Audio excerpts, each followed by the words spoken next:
Hello students. तो आज आपका स्वागत करते हैं हम लक्ष्य क्लासेस की पहली क्लास में। फिजिक्स की क्लास हम लोग आज लेंगे स्पेशली एयरफोर्स और नेवी के लिए। तो आज हम लोग की पहली क्लास चलेगी, टॉपिक होगा सरल रेखा में गति, मोशन इन स्ट्रेट लाइन के लिए। तो पहली class motion in straight line. चलिए आगे बढ़ते हैं। तो देखिए यहाँ पर पढ़े सरल रेखा में गति। तो गति मोशन इन स्ट्रेट लाइन में सबसे पहली चीज आती है मोशन, गति। गति क्या है एक्चुअली में, गति क्या है? सबसे पहले हम लोग गति के बारे में पढ़ेंगे। तो सिंपल से कोई भी बताएगा कि कोई चीज जैसे चल रही है तो गति में है, ठीक है, खड़ी है तो विरामावस्था में है। तो इस चीज को डिफाइन कैसे करेंगे, समझेंगे क्या चीज, ठीक है, टेक्निकल चीज में इसको कैसे कहेंगे कि वो चीज गति में है कि विरामावस्था में है। तो आइए उसके लिए मैंने आपको समझने के लिए ग्राफ जैसा बताया है यहाँ पे। जैसे मान लीजिए कि कोई एक वस्तु है, ये ग्राफ है, यहाँ पर मैंने P मीन्स पोजीशन, जिसको हम लोग बोलेंगे स्थिति, उस वस्तु की स्थिति, और ये T है टाइम मीन्स की समय। सेम वही चीज यहाँ पर भी है। और ये कोई एक बॉडी है जिसकी स्थिति दिखाई गई है, ये है 0 1 2 3 4, सेकंड में लो, दिन में लो, घंटे में लो, आप जिस चीज में लो यहाँ पर ले सकते हैं, आपकी इच्छा। और ये इसकी स्थिति, इस वस्तु की स्थिति समय के साथ। तो आइए देखते हैं, ये देखते हैं जैसे टाइम 1 है, 2 है, 3 है, 4 है, 5 है। जैसे हम आगे बढ़ रहे हैं इस वस्तु की स्थिति में देखिए परिवर्तन हो रहा है क्या? यहाँ पर ये इसकी स्थिति ये है, तो जैसे टाइम बढ़ रहा है, ये टाइम यहाँ पर था तो इसकी स्थिति यहीं पर है, ये टाइम बढ़ा है यहाँ पर पहुंचे, फिर भी उसकी स्थिति यहीं रही, आगे चेंज नहीं हुई, ठीक है। मीन्स की क्या कि ये समय के साथ समय बढ़ता जा रहा है बट उसकी स्थिति जो है अपनी स्थिति में कोई परिवर्तन नहीं कर रहा है। इसका मतलब क्या है कि यह विरामावस्था में है। और ये आ गए इस पर, इसमें देखिए ये कोई वस्तु है प्रारंभिक अवस्था में, स्टार्टिंग में इस पॉइंट पर है, मीन्स की उसकी पोजीशन ये है, इस पोजीशन पर है, तो इस पोजीशन पर है, इस पोजीशन पर है। जैसे समय यहाँ पर मान लीजिए 2 है, 2 सेकंड पे, उसकी पोजीशन ये है, उसकी स्थिति ये है। लेकिन जैसे ही हमने टाइम बढ़ाया 3 4, ये आगे बढ़ रहे हैं टाइम में, तो 4 सेकंड पे उसको स्थिति उसकी देखिए कहाँ पर आ गई, अब यहाँ पर आ गई। मीन्स की उसकी स्थिति का पोजीशन भी चेंज हो गई, उसकी ग्राफ चेंज हो गई है यहाँ पर। मीन्स की वो समय जैसे बढ़ रहा है उसने क्या किया, अपनी स्थिति परिवर्तित कर दी। तो ये चीज हो गया कि ये गति में, आप बोल सकते हैं कि किसमें, गति में है, मीन्स की वो चल रहा है। और यहाँ पर देखेंगे तो इसको हम लोग क्या बोलेंगे कि विराम में है, मीन्स की समय के साथ वो कोई भी परिवर्तन नहीं कर रहा है, ठीक। तो यहाँ से आती है गति और विराम की परिभाषा, क्या कि कोई भी वस्तु जब किसी एक निश्चित बिंदु से जो कि फिक्स्ड हो, उसके साथ समय के साथ अपनी स्थिति में अगर परिवर्तन न करे तो उसको कहा जाता है कि वो विराम में है। और वही वस्तु जब समय के साथ अपनी स्थिति में परिवर्तन करे तो उसको कहा जाता है कि वो गति में है, ठीक। ये था हम लोग का विराम और गति के लिए, ठीक है। तो आगे बढ़ते हैं इसमें।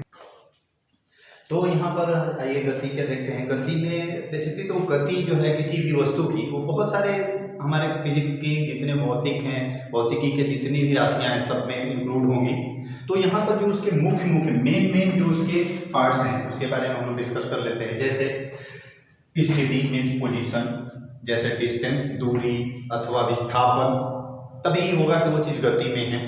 दूसरा है समय, टाइम के साथ भाई उसकी परिभाषा से ही हमें, डेफिनेशन से ही हमें क्लियर हो रहा है कि समय आएगा उसमें स्थिति आएगी। फिर वेग और चाल, क्योंकि वो गति में है तो उसकी वेग और चाल भी होगी।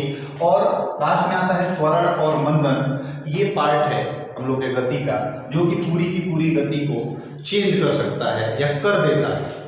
तो सबसे पहले आते हैं स्थिति पे, कि जैसे अभी हम लोगों ने ग्राफ में पढ़ा, आप लोग बैक करके पीछे करके देख सकते हैं, ग्राफ में पढ़ा कि किसी भी वस्तु का समय के साथ जब हम लोग स्थिति में परिवर्तन कर रहे थे, अगर वो परिवर्तन नहीं हो रहा था तो विराम में था, और उसी स्थिति में परिवर्तन हो रहा था तो हम लोग गति में कह रहे थे कि वो वस्तु गति में है। तो उससे क्या है बात समझ में आ रही है स्थिति की। अब बात करते हैं हम लोग समय की। समय तो समय जैसे अकॉर्डिंग समय अगर बढ़ रहा है और स्थिति में परिवर्तन नहीं हो रहा है तो भी समय भी गति का एक मुख्य पार्ट है। अब आते हैं वेग और चाल में। तो कोई भी वस्तु अगर गति में है तो आगे बढ़ेगी, मीन्स की समय के साथ कुछ दूरी कवर करेगी। तो वेग और चाल, दूरी बटे समय, विस्थापन बटे समय। हम लोग आते हैं वेग पे, तो इन दोनों से मिलकर के बन गया वेग और चाल। और तीसरा आता है त्वरण, कि अगर वेग है वो समय के साथ परिवर्तित हो रहा है तो हो गया चाल त्वरण।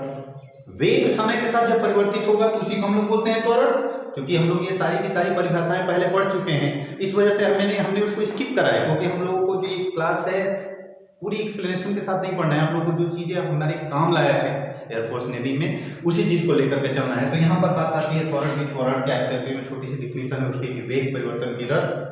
तो यहाँ पर जब भी वेग में समय के साथ परिवर्तन हो तो उसी को हम त्वरण बोलते हैं। तो अगर बढ़ रहा है वेग समय के साथ तो उसको हम लोग बोल देंगे त्वरण, अगर वेग घट रहा है तो उसको हम लोग क्या बोल देंगे, मंदन बोल देंगे।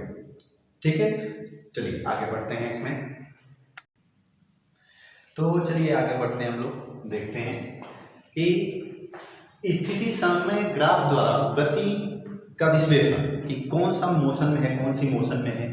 जैसे कोई ग्राफ बना दिया गया, उसमें कोई दे दिया गया ग्राफ आपको, तो वो ग्राफ स्थिति में पोजीशन, समय में टाइम के बीच में है, तो आपसे पूछ सकता है कि गति कर रही है तो कैसी है, गति वेग भी है कि नहीं है। अगर है तो गति कैसी है, ठीक है, वेग है, क्योंकि गति मीन्स की विस्थापन बटे में समय। गति का मतलब जैसे हमने अभी बताया कि गति में कोई चीज है तो जाहिर सी बात है कि कोई दूरी तय करेगी या विस्थापित होगी। तो दूरी बटे में समय, समय के साथ परिवर्तन, दूरी बटे में समय चाल, विस्थापन बटे में समय वेग। तो हमें ये बताना है कि वो जिस वेग से चल रही है वो वेग धनात्मक है, ऋणात्मक है, क्या है, वेग भी है कि नहीं है, इससे हम लोग क्लियर करेंगे ग्राफ के भाई। तो सबसे पहले आते हैं यहाँ पर पहला ग्राफ है हम लोग का। जैसे मान लीजिए आप ग्राफ दे दिए, ये हो गया और ऐसे, ये है आपका समय का ग्राफ टाइम, और ये है पोजीशन का ग्राफ पी, और यहां पर दे दिया ऐसे, ठीक है। तो ये पूछ देगा आपसे कि क्या है ये, इसमें जो बॉडी है, जो ये पिंड है, ऐसे इसकी ग्राफ है, तो ये क्या है, ये गति में है, ये विराम में है, कैसे है, हम लोग क्या करेंगे इसको। तो सबसे पहले देखेंगे इसमें पोजीशन है, टी है टाइम है, समय के साथ इसकी स्थिति परिवर्तित हो रही है कि नहीं। तो जैसे कि हम लोगों ने पहले ही जब गति पढ़ा रहा था तो आपको एक ग्राफ बताया था कि यहाँ पर है पोजीशन, ये यहाँ पर हम लोग ऐसे पॉइंट बना देंगे ऐसे, और ये टाइम बढ़ रहा है, ये पोजीशन बढ़ेगा, इधर स्थिति ऐसे स्थिति परिवर्तन होगा तो ये इसमें वर्टिकल मींस ऊर्ध्वाधर में होगा, ऊपर नीचे, और जब भी समय बढ़ेगा या घटेगा तो ऐसे होगा क्षैतिज में, हॉरिजॉन्टल में। तो देखिए यहाँ से जैसे हम यहाँ पर आए इस पॉइंट पर, तो समय तो बढ़ा बट इसकी जो स्थिति है वो वहीं पर, जैसे समय और बढ़ा है तो उसकी स्थिति यहीं पर, समय और बढ़ा है उसकी स्थिति वहीं पर। तो देखिए यहाँ पर इस समय के साथ इसकी स्थिति में कोई परिवर्तन नहीं हो रहा है, इस वस्तु की स्थिति में समय के साथ कोई परिवर्तन नहीं हो रहा है। तो हम लोग क्या बोल सकते हैं कि ये वहीं पे खड़ा है, आगे तो बढ़ ही नहीं रहा है, स्थिति में कोई परिवर्तन ही नहीं कर रहा है। तो क्या कह सकते हैं हम लोग, ये कह सकते हैं ये जो ग्राफ है, इस ग्राफ में जो वस्तु का ग्राफ दिखाई दे रहा है वो किसमें है, विरामावस्था में है। किसमें है वो, विरामावस्था में है। तो ऐसे ही कई ग्राफ आएंगे जिसमें आपको उस ग्राफ को देख करके ये बताना है, ये डिसाइड करना है कि वो वस्तु गति में है कि विरामावस्था में है। अगर गति में है तो कौन सी है, उसमें जो वेग है उसका क्या है, धनात्मक है, ऋणात्मक है, कैसा है। तो चलिए आगे बढ़ते हैं। तो यहाँ पर कुछ ग्राफ दिए गए हैं, देखिए ग्राफ है, इस ग्राफ में सारे ग्राफ में पोजीशन और टाइम, पोजीशन और टाइम मतलब कि जितने भी सारे ग्राफ है स्थिति और समय के बीच में ग्राफ है। तो यहाँ पर हम लोग क्या देख सकते हैं कि स्थिति और समय के बीच में एक ऐसा ग्राफ है, स्थिति और समय के बीच में ऐसा ग्राफ है। तो सबसे पहले थोड़ी सी चीज मैं आप लोगों को बता दूं कि स्थिति और समय के जो बीच में ग्राफ होती है उसकी जो प्रवणता होती है वो हमें क्या देती है, वो हमें देती है वेग, चाल। जैसे कि पहला ग्राफ ये देखिए, अगर जो लोग समझ गए, मैं उनसे कहना चाहता हूं कि जो लोग मेरी वीडियो देखे हैं, जो समझे हैं इस चीज को, वो चाहे तो यहाँ पर वीडियो पॉज कर सकते हैं, ऐसा एक ग्राफ बना लें, एक पेज लेकर के ग्राफ बना लें, उसके नीचे लिख दें ये जो गति है इसमें वेग कैसा है, इसमें वेग कैसा है, इसमें वेग कैसा है, इसमें वेग कैसा है, बढ़ते हुए घटते हुए है, धनात्मक है, ऋणात्मक है, कैसा वेग है, एक समान है या फिर परिवर्ती वेग है, कैसा है। तो वीडियो पॉज करें, पॉज करने के बाद यहाँ पर नीचे लिख दें कि इसमें कैसा वेग है, इसमें कैसा वेग है, और करने के बाद तो फिर जब मैं यहाँ पर मैं सॉल्व कर रहा हूँ तो आप लोग खुद से जान जाएंगे कि कैसा है, ठीक है। तो करके वीडियो पॉज करके आप लोग देख सकते हैं।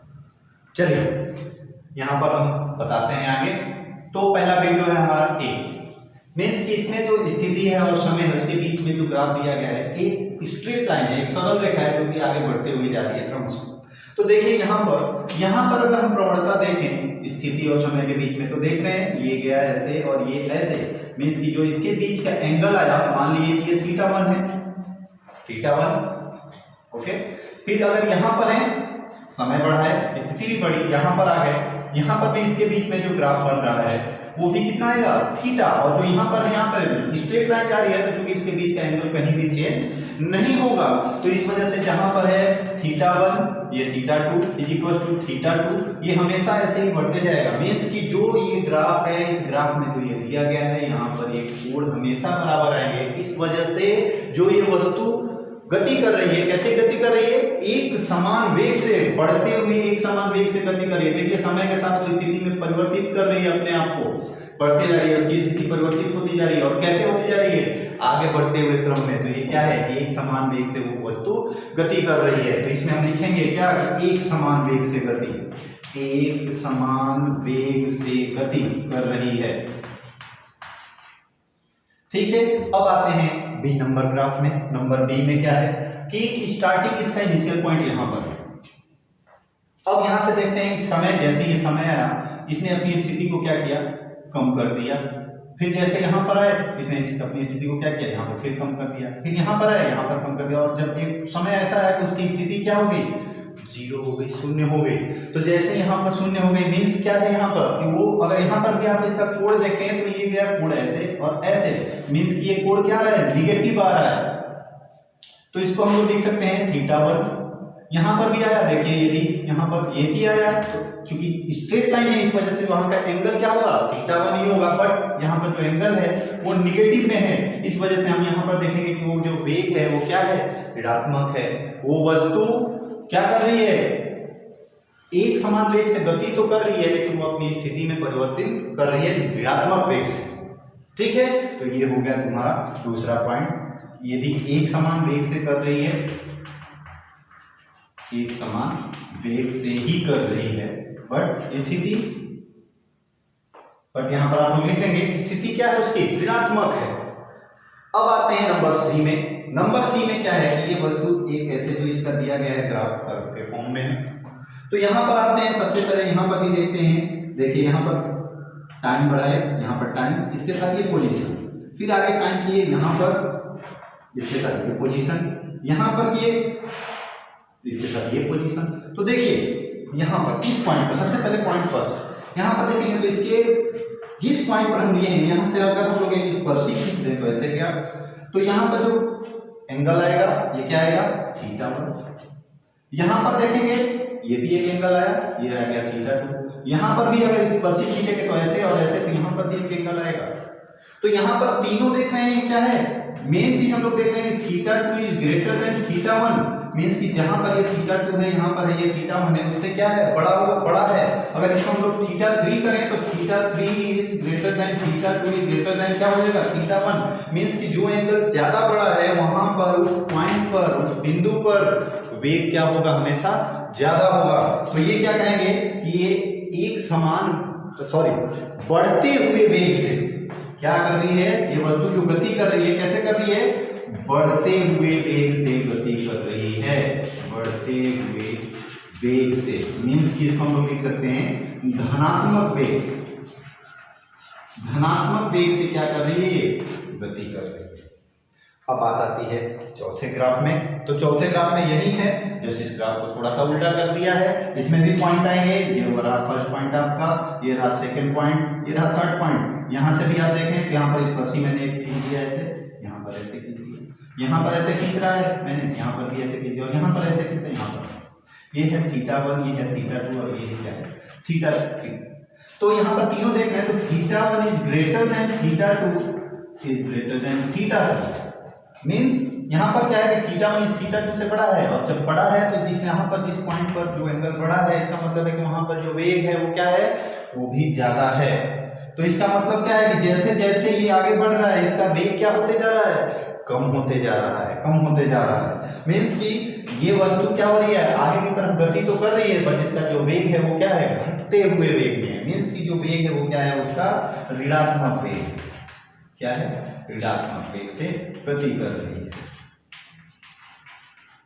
ठीक है, अब बात करते हैं लास्ट ग्राफ। ये है कि यहाँ पर देख रहे हैं ये सीधे सीधे एक लाइन चली गई है, मींस की स्थिति में परिवर्तन हो रहा है, समय में कोई भी परिवर्तन नहीं है, समय के साथ कोई परिवर्तन नहीं है। जैसे समय यहाँ पर फिक्स है और सिर्फ क्या हो रहा है, देखिए स्थिति यहाँ से मीन्स की समय उसका फिक्स है और स्थिति में क्या हो रहा है, परिवर्तन होते जा रहा है। मीन्स की कुछ भी समय में नहीं लगा, उसने अपनी स्थिति को परिवर्तित कर दिया, तो इसको बोला जाता है कि एक अनंत वेग से गति कर रही है।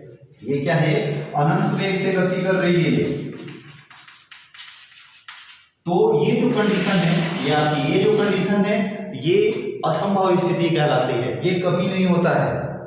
ठीक है, ये असंभव स्थिति है, पर फिर भी मैंने आप लोगों को बता दिया कि अगर ऐसी भी एक कोई ग्राफ मेरे पास इसमें बता सकते हैं कि वह एक अनंत वेग से गति कर रही है, तो ये रहा आपका ग्राफ। और आप इसे, मुझे आशा है कि आप समझ लिए होंगे कि स्थिति और समय के बीच में जब भी ग्राफ दिया जाए तो आप उससे उसके वेग को कैसे डिसाइड कर लेंगे।